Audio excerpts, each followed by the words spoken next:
Hey boys and girls, so today I will be reading Rules of the House. This is an awesome book. Thanks again, Oscar and Astrid, for lending me your books. Ian always followed the rules. Here he is following the rule, always pack a toothbrush. Rules are meant to be followed, Ian would say, because he meant it.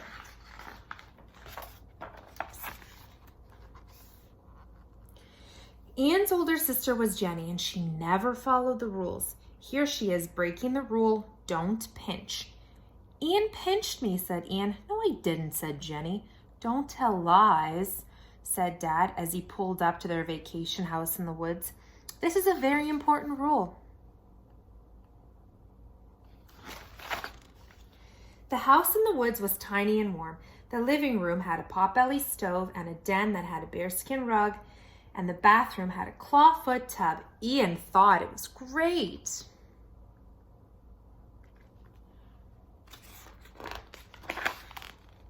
Best of all was a framed piece of paper in the hallway that read, Rules of the House. Look, said Ian, rules. Ugh, you're such a toady, said Jenny. Then she pinched him. Ouch, said Ian. You're not supposed to. Ouch. Ian drew a deep breath and read out the rules. The rules of the house. We trust you will respect the rules you will respect the house by observing the following rules. Number 1, remove muddy shoes before you enter the house. Number 2, don't leave a ring around the bathtub drain. Number 3, replace any firewood that you burn. And number 4, never, ever open the red door. Everybody got that, said Ian. Ugh, yes, Toady, said Jenny. Ouch, said Ian.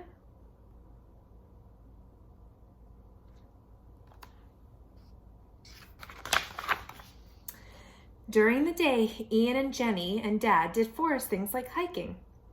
Ian kept to the marked trails and swimming. He waited a whole hour after eating and climbing.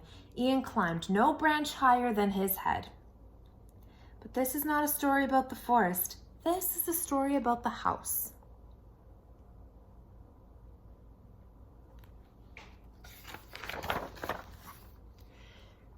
Because, of course, it wasn't long before Jenny started breaking all the rules. She tracked mud all over the rug, her hair wrapped around the drain. She loved roasting marshmallows, but never gathered any wood. Jenny, said Ian, you're breaking the rules.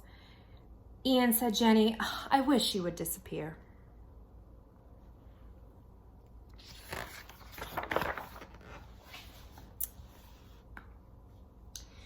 Ian pointed to the paper on the wall. You've already broken rules 1 through 3. So what, said Jenny? It's not even our house. Doesn't matter, said Ian. Rules are rules, and rules are meant to be. Listen, Toady. Jenny moved towards the door. If you say that one more time, I swear I'll open this door. But rules are meant to be. Jenny turned the knob. Ian shouted, rules are meant to be followed. Jenny flung the door wide open. But nothing happened.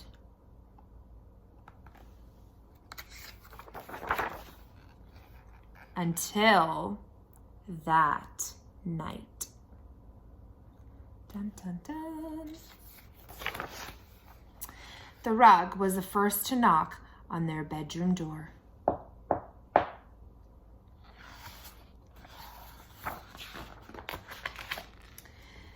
My beautiful fur is matted and muddy, he said.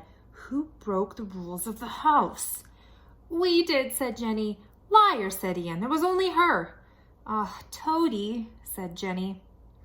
The rug smiled and said, well, I'll have this rule breaker for my dinner.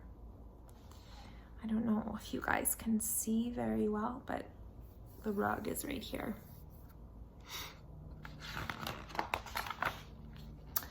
Not so fast, the tub leaped into the room. I've had a taste of her hair and I'm hungry for more.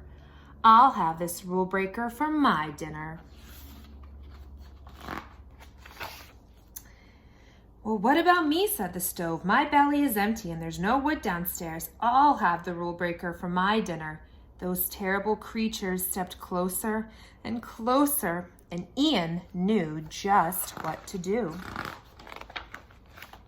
He grabbed his toothbrush and he ran away. Serves her right, thought Ian, as he ran through the woods. She should have listened, thought Ian as he jumped over the roots. After all, thought Ian as he ducked under a branch, rules are meant to be. Ian stopped. He scratched his arm, the one that usually got pinched. He decided, even if there isn't a rule that says always save your sister from being eaten by monsters, maybe there should be. When Ian got back to the house, the creatures were all in the kitchen. The tub in the stove boiled some water while the rug chopped up some vegetables. Rule breaker soup for dinner, they sang. Rule breaker soup for dinner. Well, it wasn't a very clever song, but it was catchy. Rule breaker soup for dinner, they belted in a 3-part harmony.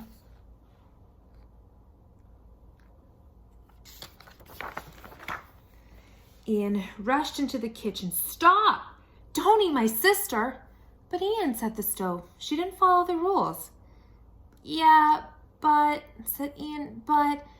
It was then that Ian realized he didn't have a plan.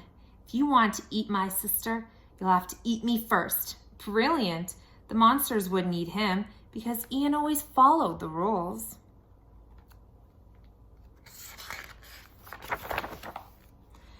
Okay, said the stove, let's eat him first, like an appetizer. Apparently, there were no rules about who monsters could eat. The creatures drooled as they drew closer. Ian backed against the wall and brandished his toothbrush. I don't know if you guys can see, but he's holding it right there.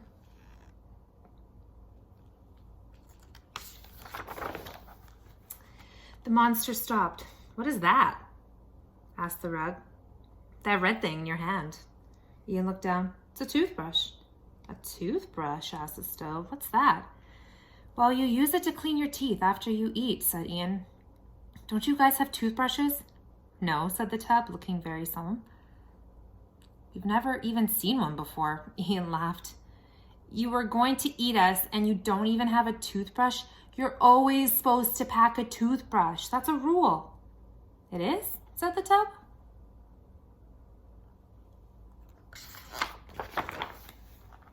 Yes, said Ian, you broke a rule. You're rule breakers. We are? Asked the rub. What's going to happen to us? Ian remembered his father's words. Don't tell lies. Then he forgot them. Oh man, oh man, oh man, oh man. When you break the toothbrush rule, said Ian, very bad things happen. When you break the toothbrush rule, a huge monster comes for you.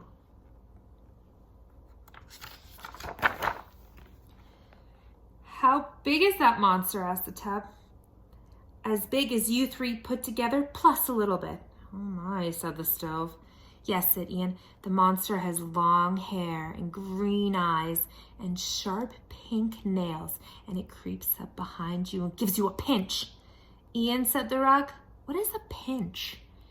Ian nodded at Jenny and said, this is.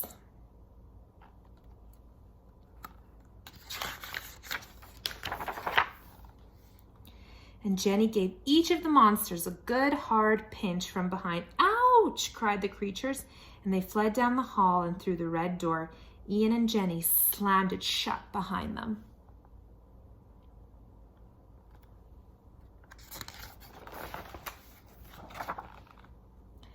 Thank you, said Jenny. Oh, you're welcome, said Ian. You lied for me, said Jenny. So, said Ian, isn't that against the rules? Ugh, don't be a toady, said Ian. The end. Hope you guys enjoyed it. Thank you.